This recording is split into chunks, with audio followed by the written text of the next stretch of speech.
Hello friends, నేను మీ JD. Welcome to Big Boss updates. Big బాస్లో ఫ్యామిలీ నుంచి ఫుడ్ అండ్ మెసేజ్లు వస్తున్నాయట. సో మరి దాని వివరాలు చూద్దాము. అందరికీ గుడ్ మార్నింగ్. ఫస్ట్ వచ్చేసి యష్మి కన్ఫెషన్ రూమ్లోకి వెళ్తుందంట. అయితే ఆ కన్ఫెషన్ రూమ్లో నిఖిల్ అండ్ నాగమణికంటకు సంబంధించిన ఫుడ్ ఐటమ్స్ ఉంటాయంట. కానీ అందులో నుంచి ఒకరి ఫుడ్నే సెలెక్ట్ చేయాలంట. అది ట్విస్ట్ అన్నట్టు.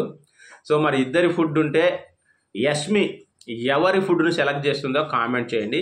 ఇంకా దీంట్లో ఇంకో ట్విస్ట్ కూడా ఉంది, తర్వాత చెప్తాను. ఇక సెకండ్ వచ్చేసి పృథ్వీ వెళ్తాడట. పృథ్వీ వెళ్తే విష్ణుప్రియ అండ్ నైనికాకు సంబంధించిన ఇడ్లీ సాంబార్ ఏదో ఉంటుందంట. మరి ఈ రెండిట్లో పృథ్వీ ఎవరి ఫుడ్ను సెలెక్ట్ చేస్తారో కామెంట్ చేయండి.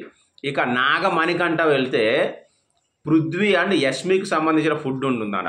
మరి నాగమణికంట పృథ్వీకి ఇస్తాడా, యష్మికి ఇస్తాడా? ఇంకో విషయం ఏంటంటే, నిజంగా దీంట్లో చాలామంది పృథ్వీ, యష్మి, నిఖిల్ కర్ణాటకలో ఉంటారు కదా, వాళ్ళ ఇంటి దగ్గర నుంచి వచ్చేసరికి పాసిపోవా ఫుడ్?